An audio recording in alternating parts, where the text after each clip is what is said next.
চতুর্থ শ্রেণীর সকল শিক্ষার্থীবৃন্দ, ইনস্টিটিউট অফ বেসিক ম্যাথসের পক্ষ থেকে সকলকে স্বাগত। আজ আমি তোমাদের গণিতে ক্ষেত্রফল সম্পর্কিত বিভিন্ন বিষয় নিয়ে আলোচনা করব, অর্থাৎ ক্ষেত্রফল নিয়ে আলোচনা করব। এখানে আমরা ক্ষেত্রফলটা কী, তাহলে ক্ষেত্রফলের সংজ্ঞাটা আমাদের একটু জানা দরকার। দেখো, আমি বানিয়ে না বলে তোমাদেরকে বুঝিয়ে দিচ্ছি, তারপরে আমাদের বইতে এখানে সরাসরি যে সংজ্ঞাটা দেওয়া আছে এটি তোমাদেরকে আমি লিখতে বলবো, অর্থাৎ এইভাবেই তোমরা দিয়ে দিও। এবং এটা সুন্দর একটি সংজ্ঞা দেওয়া আছে। একটি সমতল পৃষ্ঠের নির্দিষ্ট সীমানার মাঝের জায়গাটির পরিমাণকে এর ক্ষেত্রফল বলা হয়। তার মানে কি, এটা কি একটা সমতল পৃষ্ঠ? এই বইটি একটি সমতল পৃষ্ঠ। এই সমতল পৃষ্ঠ এটি দেখো প্রস্থে দেওয়া আছে মনে করলাম 10 সেন্টিমিটার, দৈর্ঘ্যে দেওয়া আছে ধরো 20 সেন্টিমিটার। তাহলে দৈর্ঘ্য আর প্রস্থ মিলিয়ে এখানে পুরো দৈর্ঘ্য পরিমাপ করলাম, এইদিকে প্রস্থ পরিমাপ করলাম। এখন এই মাঝখানের এই যে একটা পরিসীমা, এটা কি বলা হয়? পরিসীমা, অর্থাৎ চারদিকের যে একটা সীমানা, এই সীমানার মধ্যবর্তী যে টোটাল অঞ্চলটা বা যে জায়গাটুকু দখল করছে, যে অবস্থানটুকু আছে সমতল পৃষ্ঠের যতটুকু জায়গা এখানে আছে, এই জায়গাটুকুকে বলা হয়েছে এই বইয়ের ক্ষেত্রফল। এখন পুরো বইয়ের ক্ষেত্রফল কিন্তু আবার একটু ভিন্ন, এখানে উচ্চতাকেও আমাদের বিবেচনা করতে হয়। কিন্তু এখানে তোমাদের ঘনক আকৃতি বলি নেই, আমি সংজ্ঞার মতো বলছি একটি সমতল পৃষ্ঠ। সমতল পৃষ্ঠের কখনো উচ্চতা হতে পারে না। যেমন এটি একটি আমাদের একটা খাতা, সেই খাতার এই অংশটুকু, এটার চারদিকে পরিসীমা, সেই পরিসীমা মাঝখানে যে অঞ্চলটুকু বা যে অংশটুকু আছে, এই অংশটুকুর পরিমাপকেই বলা হয় কি? ক্ষেত্রফল। তাহলে ক্ষেত্রফল কি, সেটা সংজ্ঞা কিন্তু আমাদের এখানে পেয়ে গেলাম অলরেডি। একটি সমতল পৃষ্ঠের নির্দিষ্ট সীমানার মাঝের জায়গাটির পরিমাণকে এর ক্ষেত্রফল বলা হয়। ক্ষেত্রফলকে 1 সেন্টিমিটার বিশিষ্ট বর্গের সংখ্যা দ্বারা প্রকাশ করা হয়। তবে এখানে কিন্তু 1 সেন্টিমিটার বিশিষ্ট বর্গের, এটাই মুখ্য না, সেন্টিমিটার হতে পারে, মিটার হতে পারে। তবে আমরা সাধারণত ন্যূনতম অর্থাৎ ছোট একক হলো মিলিমিটার, কিন্তু এখানে মিলিমিটার কেউ দেয় নাই, সেন্টিমিটার লিখছে। যে কোনোটাই হতে পারে, সেন্টিমিটার, মিলিমিটার, মিটার। অরিজিনালি আমাদের দৈর্ঘ্যের একক হলো মিটার, ফুট, যে কোনোটাই হতে পারে, ঠিক আছে? এজন্য এই অংশটুকু তোমরা দিবে না, তোমরা দিবে মেইনলি ক্ষেত্রফল কি, এই সংজ্ঞাটাকে। এখন এটার সাথে আমরা এখন এই ক্ষেত্রফল কিভাবে পরিমাপ করতে পারি, সেটা পরিমাপ করার জন্য আমাদের প্রথমত দুটি বিষয় জানা দরকার। এখানে ক্ষেত্রফল আমাদের বিভিন্ন আকৃতির বস্তুর ক্ষেত্রফল আমরা নির্ণয় করতে পারি। একটি সমতল পৃষ্ঠটা আমাদের যদি 4 কোণা থাকে, তাহলে সেটা হলো কি? 4 কোণা থাকা মানে সেটি একটি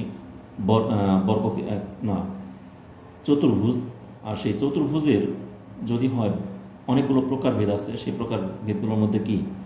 বর্গক্ষেত্র আছে, সামান্তরিক আছে, আয়তক্ষেত্র আছে, রম্বস আছে, ট্রাপিজিয়াম আছে। এগুলো সব কিন্তু আমাদের চতুর্ভুজের অংশ, যেগুলি তোমাদের জ্যামিতির পার্ট আছে। দেখবা তোমাদের প্লেলিস্টে যেমন তোমরা ঢুকে চতুর্থ শ্রেণীকে এখানে সার্চ দিয়ে বিভিন্ন লেকচারগুলো বের করে পড়ো, ঠিক একইভাবে তোমাদের জ্যামিতি নামে অর্থাৎ জিওমেট্রি নামে একটা কিন্তু প্লেলিস্ট দেওয়া আছে তোমাদের, আমার এই চ্যানেলে তোমরা দেখতে পাবে।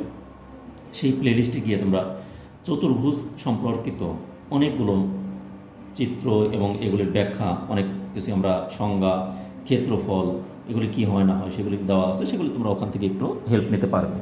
তারপর তোমাদের এই বইতে আবার চতুর্থ শ্রেণী অনুযায়ী এখানে আমাদের যে চিত্রগুলো, জ্যামিতিগুলো আছে, সেগুলিকে নিয়ে আমি আলাদাভাবে আরেকটা লেকচারে তোমাদের জ্যামিতিগুলো বুঝিয়ে দেবো। যদিও এগুলো কিন্তু সবই শেখানো আছে আমার ওখানে আমার কোনো ক্লাস উল্লেখ নাই, সব ক্লাসের জন্য মৌলিক কিছু জ্যামিতি দেওয়া আছে।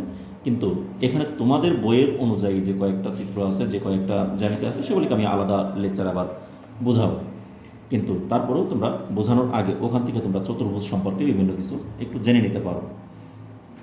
এখন সেই ক্ষেত্রফল নির্ণয়ের প্রক্রিয়ার মধ্যে এখানে ত্রিভুজের ক্ষেত্রফল হতে পারে, চতুর্ভুজের ক্ষেত্রফল হতে পারে, একটা বৃত্তের ক্ষেত্রফল হতে পারে। কিন্তু আমরা আজকে যে আলোচনা করব, তোমাদের এই বইতে যে বিষয়গুলোর মধ্যে আছে শুধুমাত্র দুটি বিষয় নিয়ে আলোচনা করা আছে। একটি কি? বর্গক্ষেত্রের ক্ষেত্রফল, আর একটি আয়তক্ষেত্রের ক্ষেত্রফল। তাহলে আমরা এই বর্গক্ষেত্র এবং আয়তক্ষেত্র নিয়ে এখানে আলোচনা করব, কারণ এখানে ত্রিভুজ ক্ষেত্রের ক্ষেত্রফল নিয়ে আলোচনা করা নেই, যার জন্য যেটা নাই সেটা নিয়ে আমরা আলোচনায় গেলাম না। রম্বস, সামান্তরিক, ট্রাপিজিয়াম, যে কোনোটারই আমরা ক্ষেত্রফল নির্ণয় করতে পারি, বৃত্তের ক্ষেত্রফল নির্ণয় করতে পারি। কিন্তু কোনোটাই নাই আমাদের। তাহলে যেটা যেটা আছে আমরা শুধু টুকি আলোচনা করবো। তাহলে এখানে আছে আমাদের দুটি বিষয়, একটি হলো বর্গের ক্ষেত্রফল আর একটি আয়তক্ষেত্রের ক্ষেত্রফল। তাহলে বর্গের ক্ষেত্রফল নির্ণয়ের সূত্র এবং একটি ক্ষেত্রের ক্ষেত্রফল নির্ণয়ের সূত্র দুইটাকে আগে আমরা শিখি। শেখার পর দেখো তোমাদের বইয়ের এখানে আমাদের আছে 127 পৃষ্ঠা থেকে। আজ আমি তোমাদের পড়াবো 127, 28, 29, 30, 31 পৃষ্ঠা পর্যন্ত যে অঙ্কগুলো আছে সবগুলো আমি সমাধান করে দেবো। কিন্তু 31 পৃষ্ঠা পর্যন্ত 127 থেকে 130 পৃষ্ঠা পর্যন্ত কোনো অঙ্কই নাই। এখানে কিছু সূত্র আছে, সূত্রগুলোকে শুধু দেখাবো। আর 131 পৃষ্ঠার যে অঙ্কগুলো আছে এগুলিকে আমি ভালোভাবে একটি একটি করে সমাধান করে দেবো। তা শুরুতে আমি তোমাদের কিছু সূত্রগুলোকে শেখাই। দেখো, সূত্রের মধ্যে এখানে প্রথমে আমরা লিখে ফেলি একটি আয়তক্ষেত্রের ক্ষেত্রফল। তাহলে আয়তক্ষেত্রটা কি? আয়তক্ষেত্রের সংজ্ঞাটা তোমরা জানো, তারপর আমি একটু দেখিয়ে দিই। দেখো, এরকম একটি যদি জ্যামিতিক চিত্র থাকে এটাকে বলা হয় আয়তক্ষেত্র। তার মানে কি? বিপরীত বাহু দুটি পরস্পর সমান এবং সমান্তরাল, এই দুইটি সমান ও সমান্তরাল, এই দুটি সমান ও সমান্তরাল, এবং প্রত্যেকটি কোণ দেখো কত, প্রত্যেকটি কোণ 90 ডিগ্রি। যদি এরকম কোনো একটা শেপ থাকে বা আকৃতি থাকে তবে এটাকে বলা হয় আয়তক্ষেত্র। এবং সেখানে দেখো দৈর্ঘ্যটা বেশি থাকবে, প্রস্থটা কম থাকবে। তাহলে এইটি হলো কি? দৈর্ঘ্য, আর এটি হলো, অর্থাৎ যে দিকটা বড় থাকে ওটাকে বলা হয় দৈর্ঘ্য, যে দিকটা ছোট থাকে ওটাকে বলা হয় প্রস্থ। এখন দৈর্ঘ্য যাই দেওয়া থাকুক, আর এই যে মাঝখানে আমাদের যে অঞ্চলটা, এই চিত্রটার নাম কি? আয়তক্ষেত্র।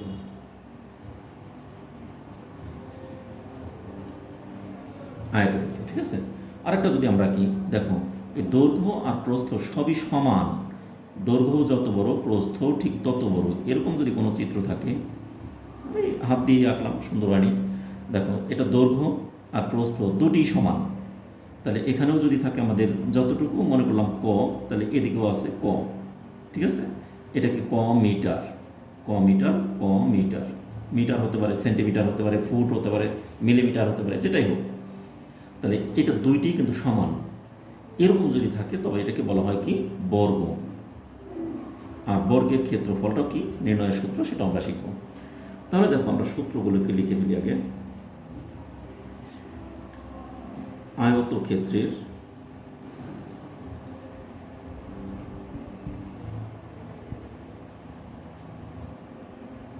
আয়তক্ষেত্রের ক্ষেত্রফল সমান সমান দৈর্ঘ্য গুণন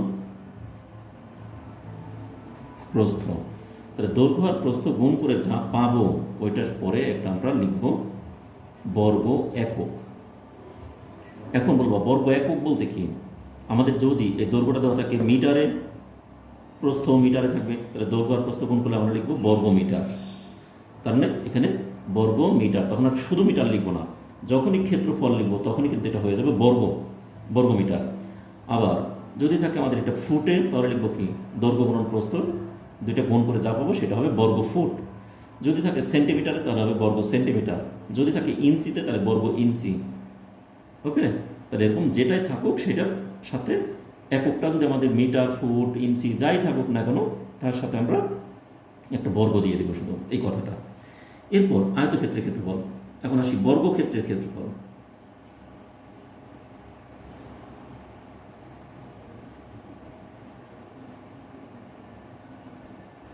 বর্গক্ষেত্রের ক্ষেত্রফল নির্ণয়ের সূত্র হলো এক বাহুর দৈর্ঘ্য গুণন, যেহেতু দুইটা বাহুই সমান, এখানে দৈর্ঘ্য আর প্রস্থ দুইটি সমান, তাহলে এক বাহুর দৈর্ঘ্য গুণন এক বাহুর দৈর্ঘ্য, এই তো।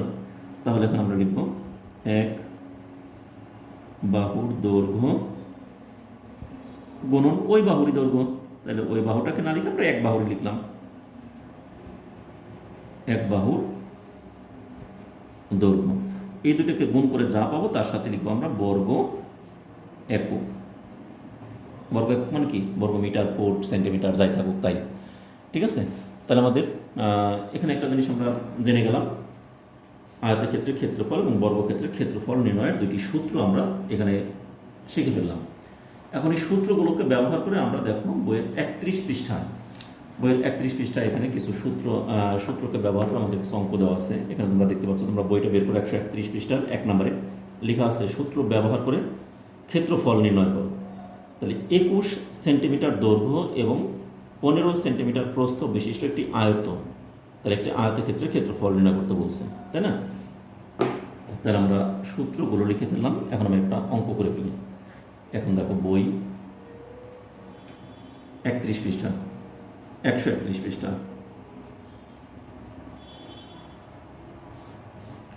বই 131 পৃষ্ঠা, 1-1, ঠিক আছে? এখন এটা সমাধানটা আমরা কীভাবে করবো? দেওয়া আছে কি 21 সেন্টিমিটার দৈর্ঘ্য এবং 15 সেন্টিমিটার প্রস্থ বিশিষ্ট আয়তের ক্ষেত্রফল নির্ণয় করব, তাই না? তাহলে লিখি দেওয়া আছে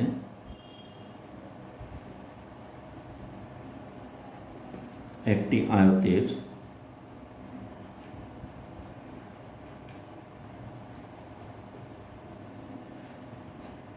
আয়তের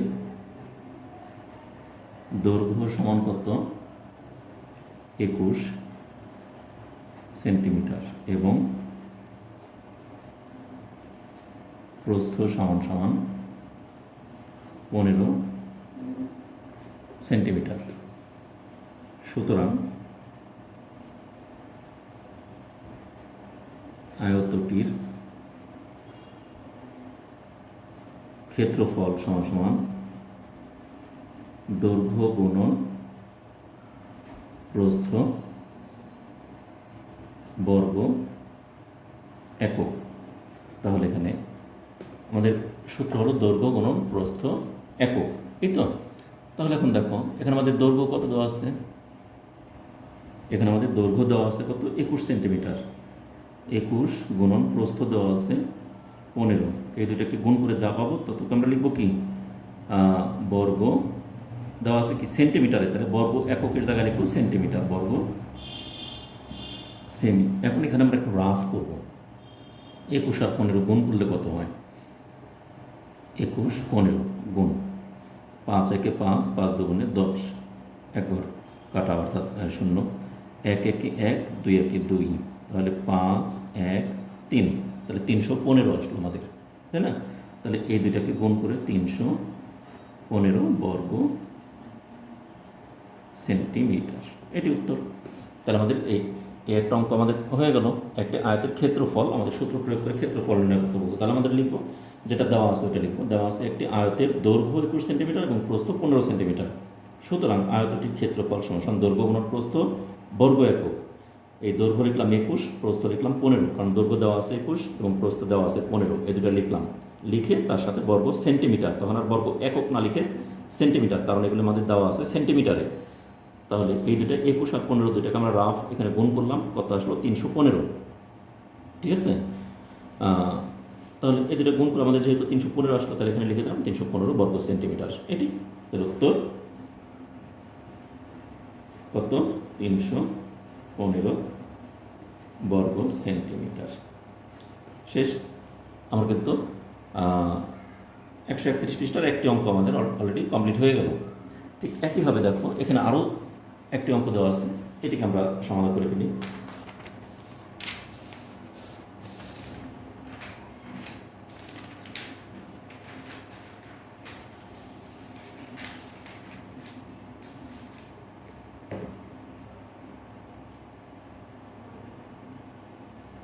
এর পরের অঙ্কটা এখানে আমাদের কি দেওয়া আছে? 10 সেন্টিমিটার বাহু বিশিষ্ট একটি বর্গ, তার মানে একটি বর্গের ক্ষেত্রফল যার এক বাহুর দৈর্ঘ্য দেওয়া আছে শুধু 10 সেন্টিমিটার। তাহলে আমরা জানি বর্গের ক্ষেত্রফল নির্ণয়ের সূত্র কি? তাহলে এখন আমাদের কত? 131 পৃষ্ঠা, তাই না? আবার সেই 131 পৃষ্ঠা আমরা লিখেই নেই।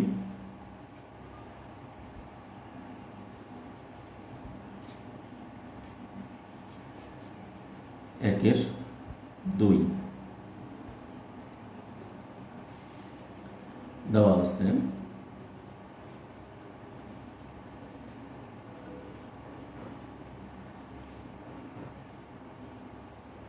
একটি বর্গের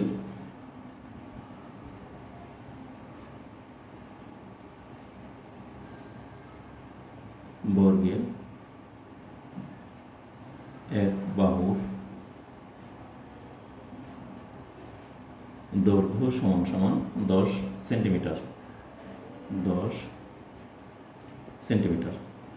সুতরাং বর্গটির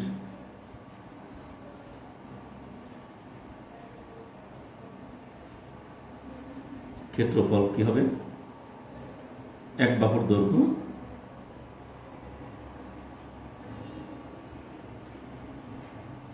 গুণন এক বাহুর দৈর্ঘ্য, এই দুটাকে গুণ করে কি বর্গ একক। তাহলে এক বাহুর দৈর্ঘ্য কত আছে 10, আবার এক বাহুর দৈর্ঘ্য সেই 10, এই দুটাকে গুণ করে বর্গ একক মানে বর্গ আছে কি সেন্টিমিটারে, বর্গ সেন্টিমিটার। তাহলে 10 আর 10 গুণ করলে 10 10 100 বর্গ সেন্টিমিটার। ঠিক আছে, উত্তর 100 বর্গ সেন্টিমিটার। শেষ। আমার কিন্তু এখানে দুটি অঙ্ক দেওয়া আছে, দুইটি অঙ্ক কিন্তু কমপ্লিট হয়ে গেল। এরপর দেখো আরেকটি অঙ্ক দেওয়া আছে আমাদের বইয়েরই সাথে। এখানে ডান পাশের, এখানে লেখা আছে ডান পাশের আয়তটির প্রস্থ কত। তাহলে এই যেখানে ডান পাশে একটা আয়তক্ষেত্র অঙ্কন করে দেওয়া আছে, এই আয়তটির প্রস্থ বের করতে বলছে। এখানে কিন্তু চিত্রের মধ্যে দেখো দৈর্ঘ্য দেওয়া আছে 8 সেন্টিমিটার এবং মাঝখানে মানে কি এটা ক্ষেত্রফল দেওয়া আছে 56 বর্গ সেন্টিমিটার। তাহলে পুরো ক্ষেত্রফলটা জানা আছে 56 বর্গ সেন্টিমিটার এবং দৈর্ঘ্য দেওয়া আছে 8 সেন্টিমিটার। তাহলে আমার এই প্রস্থটা কত, যেহেতু আয়ত মানেই আমাদের কিন্তু দৈর্ঘ্য আর প্রস্থ সমান নয়, যেহেতু দৈর্ঘ্য 8 তাহলে প্রস্থ হয় আমাদের এখানে কম হবে, যেহেতু এখানে বলছে প্রস্থ কত তাহলে প্রস্থ অবশ্যই কম হবে। দৈর্ঘ্যটা সবসময় জন্য বড় থাকে, প্রস্থটা ছোট থাকে, তাহলে অবশ্যই এখানে আমাদের 7 হবে না 6 হবে না 5 হবে সেটা আমরা জানি না, ওটা আমাদেরকে বের করতে হবে। অর্থাৎ 8 যেহেতু দৈর্ঘ্য, প্রস্থটা 8-এর চেয়ে কম হবে, সেই কমটা কত সেটা আমাকে বের করতে বলছে। তাহলে এরকম একটা পরীক্ষাতে চিত্র এঁকে দিয়ে তবে সেই চিত্র থেকে একটা প্রশ্ন করতে পারে। তাহলে দেখি আমরা এটাকে সমাধান করে ফেলি। দেখো এটাকে আমি এখানে করি।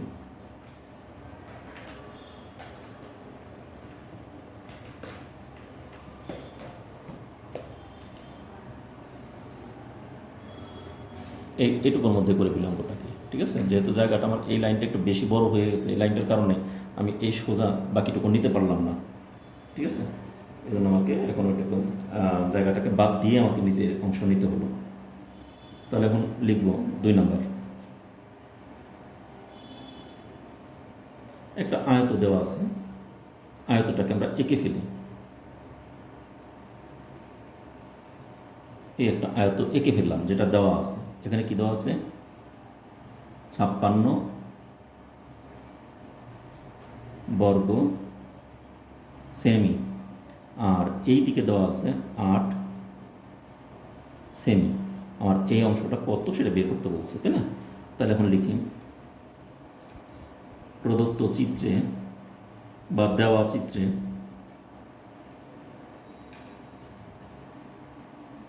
দৈর্ঘ্য আয়তের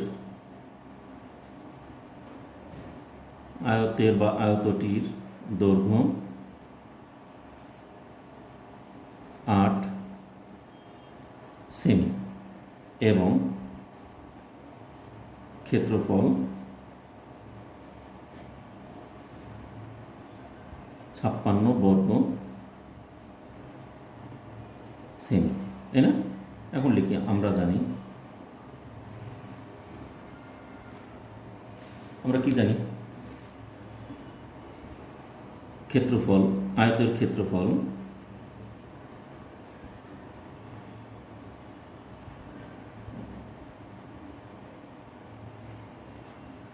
সমান সমান দৈর্ঘ্য গুণন প্রস্থ বর্গ একক। ঠিক আছে, এখন আয়তের ক্ষেত্রফল হলো দৈর্ঘ্য গুণন প্রস্থ বর্গ একক। দৈর্ঘ্য আর প্রস্থ দুটা গুণ করে যত আসে ঠিক তত বর্গ একক। এখন আমার এটা দৈর্ঘ্য আর প্রস্থ গুণ করে যত বর্গ একক সেটা আমাদের চলে আসলো। এখন এই ক্ষেত্রফলটা দেওয়া আছে কত 56, আর দৈর্ঘ্য দেওয়া আছে 8, কিন্তু প্রস্থটা জানা নাই, তাই না? তাহলে এখানে আমরা লিখি সুতরাং দেখো এই দুটার গুণফল যদি একটা হয়, আমরা অন্য জায়গায় এখানে আরেকটা জিনিস দেখাই তোমাকে। দেখো যদি আমাদের থাকে, আমি কিন্তু একটা কথা তোমাদের এর আগে কিছু অঙ্ক করাইছিলাম যে 1 যোগ 2 সমান সমান যদি হয় 1 যোগ 2 সমান সমান 1 যোগ খালি ঘর 2 না, সমান সমান যদি 3 হয় তাহলে সুতরাং খালি ঘর সমান সমান কী হবে? 3, এই একটা আছে যোগ, ও পাশে চলে যায়, হয়ে যাবে বিয়োগ। এরকম করি না, মানে এই পাশ থেকে কোনো একটি সংখ্যা ও পাশে গেলে তার চিহ্ন পরিবর্তিত হয়ে যায়, আবার ওই পাশ থেকে কোনো কিছু এই পাশে আসলো সেটাও চিহ্ন পরিবর্তিত হয়ে যায়। তাহলে সেই রকম করেই আমরা এখানে যেরকম শিখছিলাম, তাহলে যোগ থাকলে হবে পাশে গিয়ে বিয়োগ, এ পাশে বিয়োগ থাকলেও পাশে গিয়ে হবে যোগ, এ পাশে গুণ থাকলেও পাশে গিয়ে হবে ভাগ, এ পাশে ভাগ থাকলেও পাশে গিয়ে হবে গুণ। তাহলে দেখো আমরা এই সম্পূর্ণটাকে যদি বাম পাশে লিখি, দৈর্ঘ্য গুণন প্রস্থ বা, এখানে বা দিয়ে লিখি, সমান সমান ক্ষেত্রফল, এরকম লিখতে পারি না? কিন্তু আমাদের দরকার হলো প্রস্থ, তাহলে বা প্রস্থ সমান সমান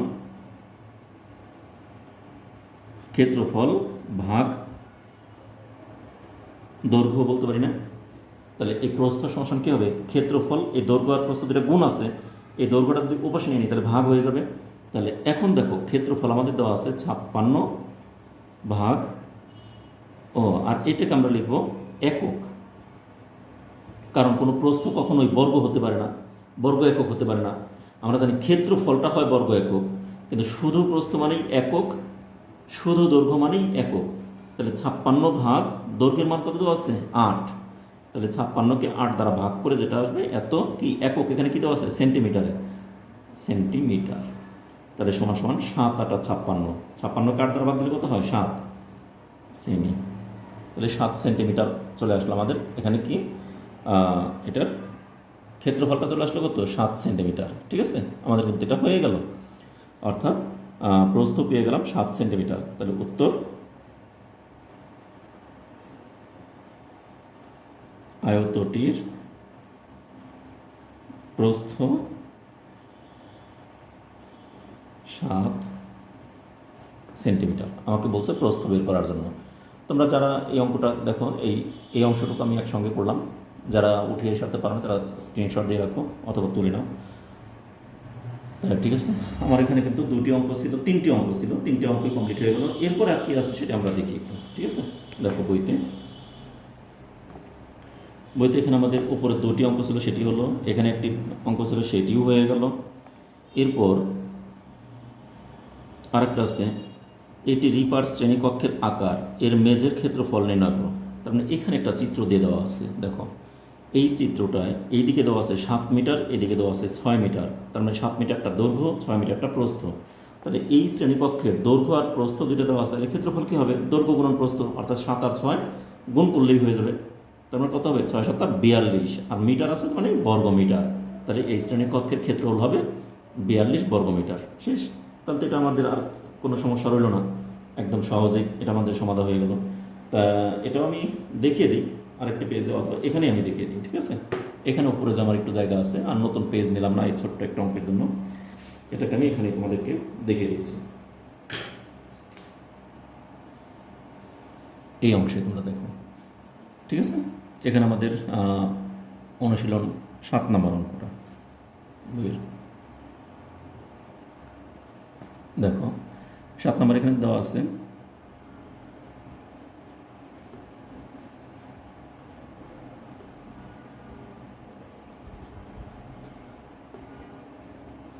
রিপার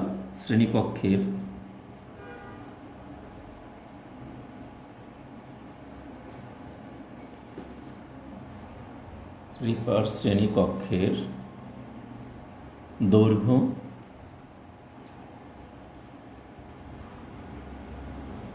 সমান সমান 7 মিটার এবং প্রস্থ 6 মিটার। সুতরাং এই শ্রেণীকক্ষটা যেহেতু দৈর্ঘ্য আর প্রস্থ দুইটি ভিন্ন, অতএব এটা কি একটা আয়তক্ষেত্র। সুতরাং কক্ষটির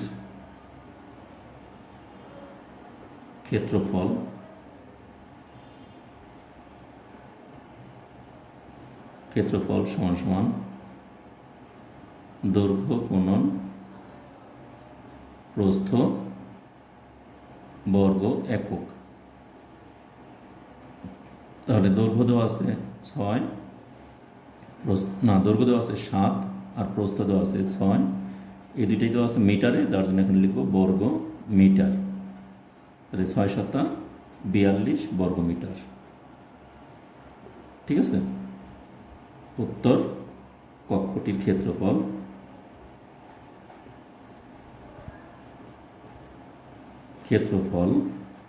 42 বর্গ মিটার। উত্তর, কক্ষটির ক্ষেত্রফল 42 বর্গ মিটার। ওকে, তাহলে আশা করি সবাই বুঝতে পেরেছে, খুব সহজ একটি অঙ্ক। অর্থাৎ আমাদের এখানে দেখো বইয়ের 30 আমাদের 31 পৃষ্ঠার যে অঙ্কগুলো ছিল সবগুলো কিন্তু কমপ্লিট হয়ে গেল। তাহলে এটা আশা করি বুঝতে পেরেছো সবাই। তোমরা তুলে নাও অথবা স্ক্রিনশট দিয়ে রাখতে পারো। আশা করি সবাই বুঝতে পেরেছো, খুব সহজভাবে আমি বোঝানোর চেষ্টা করেছি। এর পরবর্তীতে দেখো আমাদের আছে 132 পৃষ্ঠার বেশ কিছু অঙ্ক আছে, 133 পৃষ্ঠায় একটি অনুশীলনী আছে। তা আজ এই পর্যন্তই থাকলো। আগামী ক্লাসে আমি বাকি অঙ্কগুলো তোমাদের সমাধান করে দেবো। সে পর্যন্ত তোমরা সকলে ভালো থেকো, সুস্থ থেকো এবং নিরাপদে থেকো। আমার চ্যানেলের সাথে থেকো। আমার ক্লাসগুলো যদি তোমাদের ভালো লাগে তাহলে অবশ্যই ক্লাস শেষে একটি লাইক দেবে এবং তোমাদের বন্ধুবান্ধব আত্মীয় স্বজন সবার সাথে ক্লাসগুলোকে শেয়ার করবে। একই সাথে বলবো, যারা এই চ্যানেলকে এখনও পর্যন্ত সাবস্ক্রাইব করেনি তারা অবশ্যই সাবস্ক্রাইব করবে, আর যারা অলরেডি সাবস্ক্রাইব করেছে তাদেরকে অসংখ্য ধন্যবাদ। ধন্যবাদ সকলকে।